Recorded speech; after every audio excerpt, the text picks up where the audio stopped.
Ito ay isang halimbawa ng hex color codes. Madaling i-copy-paste at maraming online tools para mag-generate. May tatlong bahagi ang color codes na ito sa CSS. Ang red, green at blue channels. Ang numbers at letters na ito ay tinatawag na hexadecimal. Decimal kasi may gamit tayong 10 digits at hexa dahil may additional na 6 for a total of 16 digits. Pero dahil kailangang isang character lang ang gamitin para i-represent ang mga numeral, gumagamit din tayo ng letters A to F para i-represent ang 10 hanggang 15. Ang gamit natin sa pang-araw-araw ay decimal numbers. Ibig sabihin, 10 digits lang ang gamit, from 0 to 9. At para maintindihan kung paano gumagana ang hexadecimal numbers, balik tayo sa kinder at grade 1. Ang place value ay ang position ng mga digits kapag isinusulat natin sila, at kung ano ang corresponding values nila base sa posisyon nila. Sa decimal, nagsisimula tayo sa ones place. Para makuha ang kasunod na place value, minumultiply natin ito sa kung ilang digits meron ang ating number system. In our case, dahil decimal, 10 ang gagamitin natin. From here, makukuha natin ang tens, hundreds, and so on. Kunin nating halimbawa ang number na 357. Meron itong tatlong digits. Ang 3 sa hundreds place, ang 5 sa tens, at ang 7 sa ones. Imumultiply natin ang bawat digit sa place value nito. At kapag inad natin sila, babalik tayo sa original number. Ganito rin gumagana ang hexadecimal numbers. Except this time, sa halip na 10, 16 ang gagamitin natin dahil 16 digits ang gamit ng number system natin. From here, makukuha natin ang 16s, 256s, and so on. Balikan natin ang color code kanina. Ini-interpret natin ang values ng red, green, at blue channels ng magkakahiwalay. Halimbawa, ang value ng green channel ay FF na 2 digits. Ang isa sa ones at ang isa sa 16s. Kagaya sa decimal, imumultiply natin ang value ng 2 digits na ito sa place value nila. Ang value ng F sa hexadecimal ay 15, kaya ito ang imumultiply natin sa 1 at 16.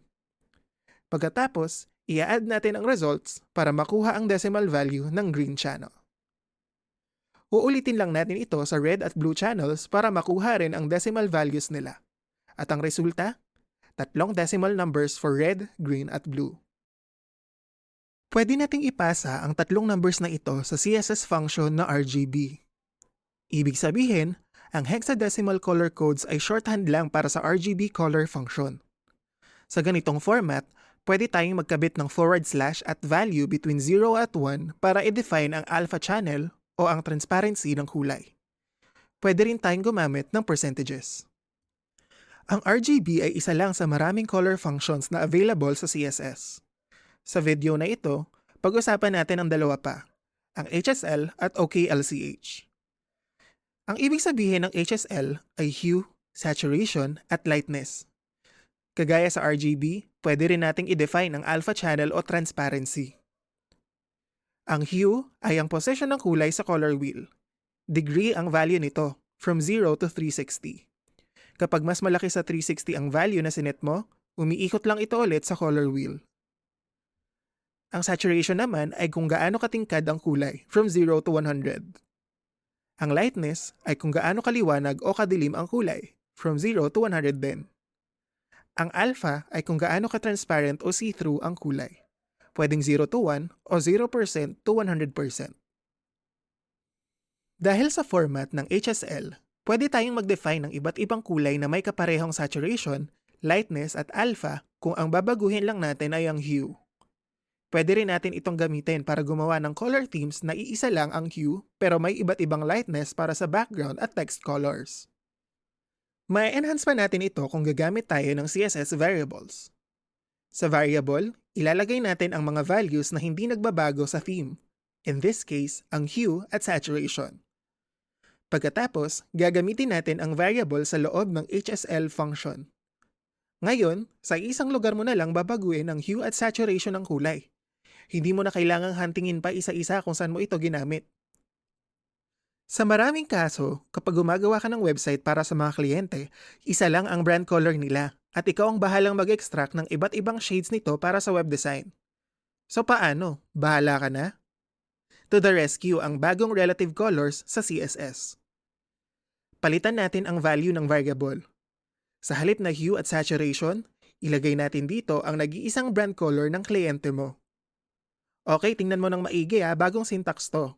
Sa loob ng HSL function, maglagay ng from keyword. Ibig sabihin, galing sa kulay na nasa CSS variable, kokopyahin ng browser ang value ng hue at saturation, pero ikaw ang magsiset ng value ng lightness at alpha. Now, kahit palit-palitan mo ang brand color, automatic na mag-a-adjust ang iba't ibang shades ng color theme mo. Ibig sabihin, pwede mo itong magamit na template sa susunod mo pang mga kliyente at projects. Pero may problema. Kapag pinagtabi-tabi natin ang mga kulay na ito, kahit pare-pareha silang 80% ang lightness, di ba parang mas light ang yellow at green kumpara sa purple at red? Ito ang tinatawag na perceived color luminance. May mga kulay na sadyang mas light o mas dark sa paningin natin dahil sa kung paano gumagana ang mata ng tao. Problema ito ng hexadecimal color codes, RGB function at HSL function. Dito papasok ang OKLCH function. OK kasi optimal color at generally mas okay siya kumpara sa iba. Kagaya ng mga naunang color notation, may 4 din itong components. Ang perceived lightness, as in kung gaano ka bright o dark ang kulay sa mata ng tao, ang chroma o intensity ng kulay, at hue na position ng kulay sa color wheel.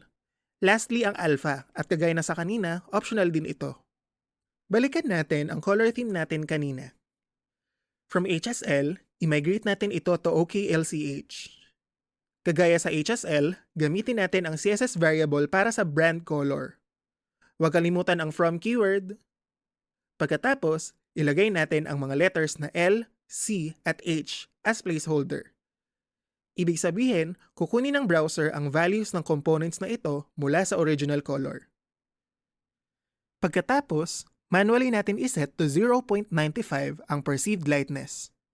Ngayon, kahit iba-iba ang hue, guaranteed na pantay ang brightness ng bawat kulay na ito.